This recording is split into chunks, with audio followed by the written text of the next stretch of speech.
हम लोग इंटरमीडिएट प्राविधिक कला के क्षेत्रफल को पढ़ रहे हैं और उसी क्रम में आइए हम लोग एक और प्रश्न को हल करते हैं। और हल करने से पहले हम इस प्रश्न को भली बात पढ़ लेते हैं और समझ लेते हैं, क्योंकि जब आपके पेपर में प्रश्न आएंगे तो उसको सबसे पहले भली बात पढ़ना होता है और उसको समझना होता है, तभी पेपर में फिर हल करना चाहिए। दो दिए गए त्रिभुजों क ख ग और त थ द के क्षेत्रफलों के योग के बराबर क्षेत्रफल वाले एक त्रिभुज की रचना कीजिए। त्रिभुज क ख ग में ये भुजाओं का नाप दिया हुआ है। क ख बराबर 7.5 सेमी, ख ग बराबर 6.4 सेमी और क ग बराबर 4.4 सेमी तथा त्रिभुज त थ द में त थ बराबर 2.4 सेमी, थ द बराबर 2.6 सेमी और त द बराबर 3.5 सेमी ज्ञात है। ये प्रश्न थोड़ा सा अलग है, इस प्रश्न को समझ लेते हैं कि क्या इसमें अलग है। इसमें दो त्रिभुज दिए हुए हैं, इसको समझ लेते हैं। दो त्रिभुज दिए हुए हैं, एक त्रिभुज और दो त्रिभुज दिए हुए हैं। अब इनका नाम है क ख ग। क ख और ग, और इस वाले का नाम है त थ द। इसमें त थ द, त थ और द। अब इसकी नाप देख लेते हैं क्या क्या है।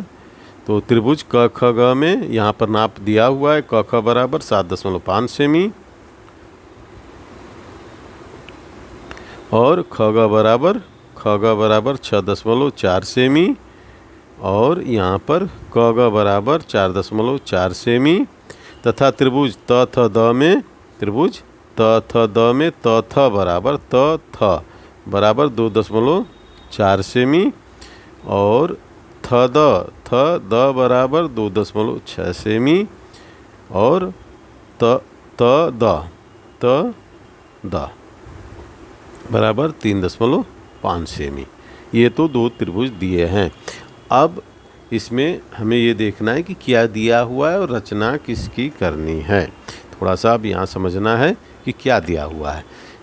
यहाँ पर ये त्रिभुज दिया हुआ है और ये भी त्रिभुज दिया हुआ है। इन दोनों के योग यानी प्लस के बराबर हमें एक दूसरे और तीसरे त्रिभुज की रचना करनी है। हमें एक तीसरे त्रिभुज की रचना करनी है। ये अभिष्ट होगा, ये जो हमें बनाना होगा ये अभिष्ट होगा। तो ये त्रिभुज और ये त्रिभुज ये प्लस ये यानी योग के बराबर इस त्रिभुज की रचना करनी है। तो हम इसको अब करके देखते हैं कि ये प्रश्न किस तरीके से हल होगा। ये पहले वाले प्रश्नों से थोड़ा अलग है, लेकिन अगर सावधानी पूर्वक हल करते जाएंगे तो बनाने में कोई भी समस्या नहीं आएगी। अब पहले हम ये त्रिभुज बना लेते हैं क ख ग।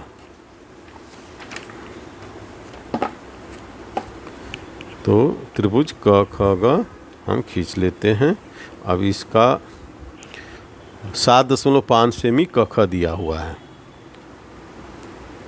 और क ख 7.5 सेमी दिया हुआ है। तो यहाँ 7.5 सेमी हम खींच लेंगे।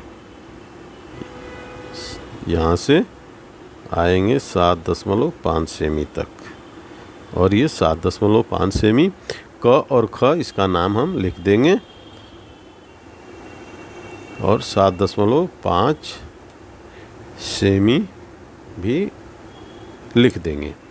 इसके बाद 4.4 सेमी है तो 4.4 सेमी अब रफ बना लिया है तो इसमें सारी चीज़ें दिखती रहती हैं कि यहाँ 4.4 सेमी है, यहाँ 6.4 सेमी है। तो 4.4 सेमी की नाप ले लेंगे प्रकार में।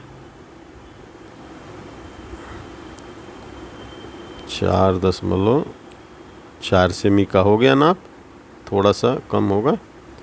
ये 4.4 सेमी का नाप हो गया और हम क को केंद्र मानकर एक चाप ऐसे लगा लेंगे। और इसके बाद 6.4 सेमी यहाँ दिया हुआ है, तो 6.4 सेमी की त्रिज्या लेंगे।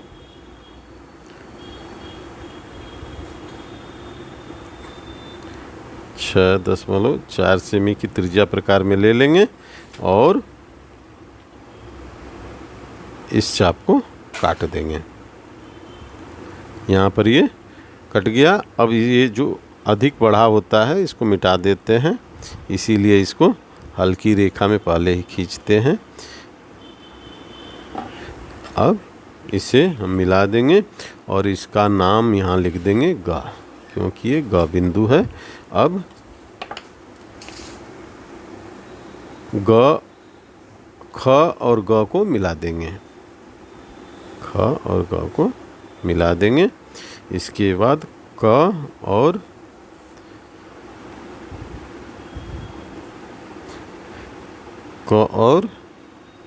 ग को मिला देंगे। अब इसकी माप लिख देंगे 4.4 सेमी। और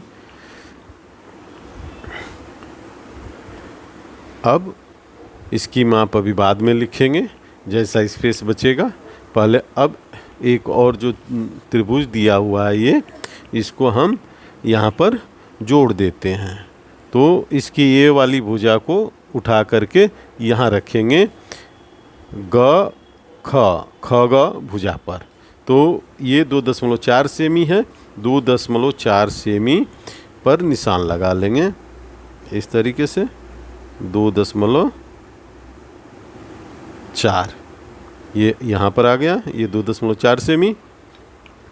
और इसका नाम लिख देंगे घ। ये इसका नाम यहाँ पर ऐसे घ लिख देंगे। अब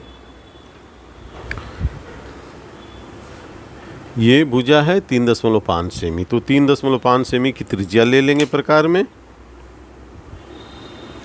3.5 और एक चाप यहाँ लगा देंगे। इसके बाद यहाँ दिया हुआ है 2.6 सेमी, तो 2.6 सेमी की त्रिज्या प्रकार में लेंगे। 2.6 सेमी की त्रिज्या प्रकार में ले लेंगे और यहाँ से एक चाप लगा देंगे। इसका नाम लिख देते हैं च। ये च बिंदु है। अब यहाँ एक पॉइंट बना लेंगे जिससे कि मिलाने में कोई त्रुटि ना हो। इसको हम मिला देंगे।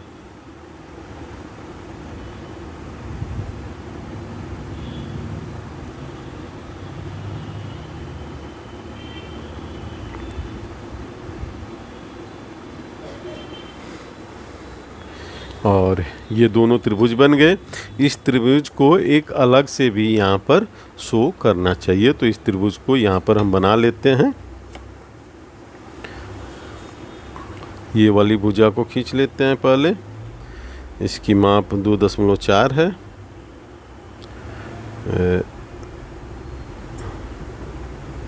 2.4 सेमी, ये 2.4 सेमी। और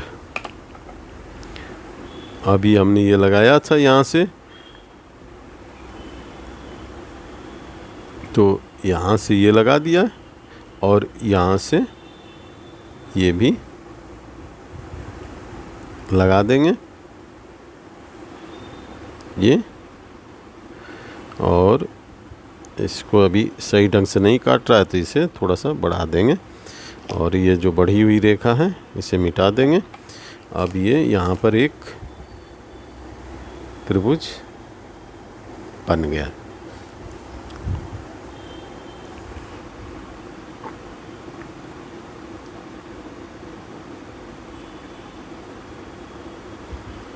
और अब इसका नाम लिख देंगे।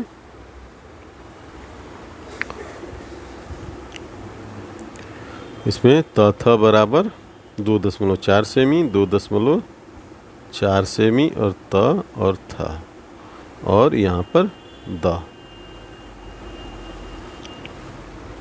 और ये है त द बराबर 3.5 सेमी, और यहाँ भी सेमी लिख देंगे, और थ द बराबर 2.6 सेमी, यहाँ लिख देंगे 2.6 सेमी। अब ये वाला त्रिभुज उठ करके यहाँ पर जुड़ गया है, और ये करना था। इसके बाद हम ख और च को मिला देंगे।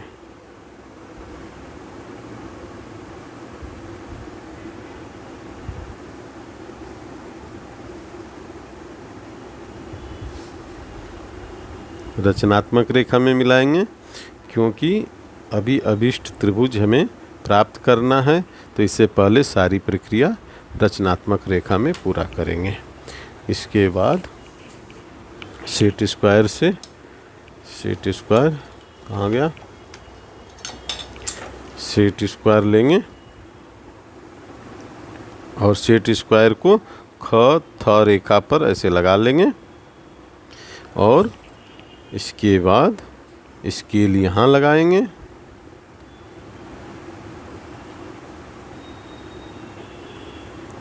स्केल को ऐसे लगा लेंगे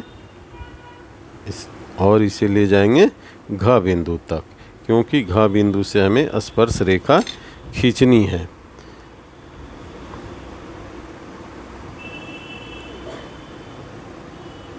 अब ऐसे इसे कर लेंगे। अब यहाँ पर हम छ हो गया, छ लिख देंगे, 6 बिंदु प्राप्त हो गया। अब 6 से ग को मिला देंगे, 6 से ग को मिला देंगे, यहाँ से और यहाँ से।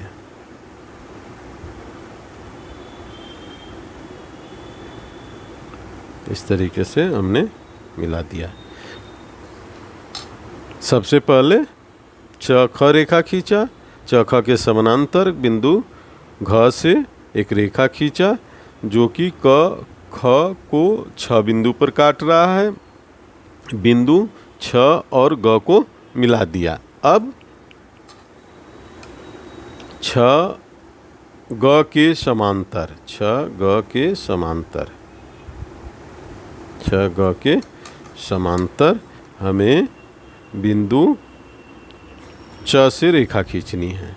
तो सेट स्क्वायर को इस तरीके से रखेंगे और बिंदु छ तक लेके जाएंगे।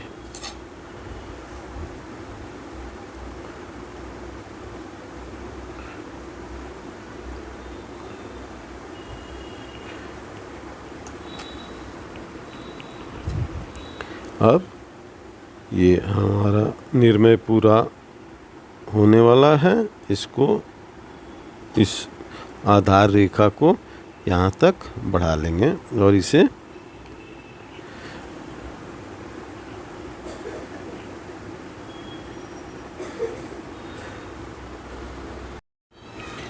अब इसका नाम लिख देंगे और इसका नाम ज लिख देंगे और ज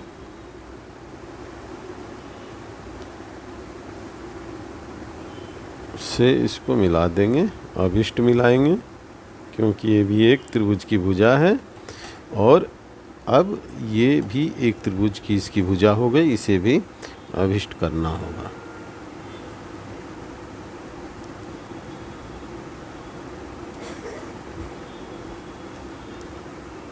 ये भी एक अभिष्ट करना होगा।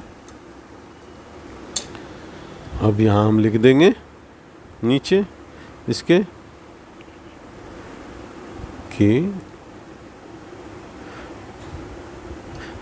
इसको सुंदर लिखने के लिए एक ऐसे चाहें तो बहुत हल्की रेखा हम ऐसे खींच सकते हैं। ऐसे एग्ज़ाम में अवश्य खींच लेना चाहिए। एक हल्की रेखा ऐसे खींच लेंगे और इसके बीच में लिखेंगे तो और भी सुंदर राइटिंग बनेगी। इसमें हम लिख देंगे कि क ज ग अभिष्ट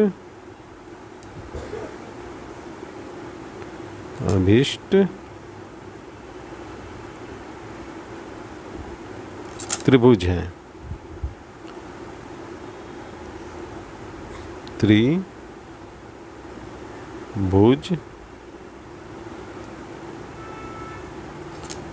है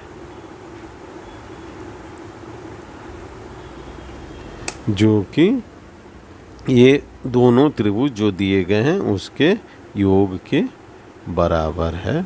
और यही रचना करनी थी।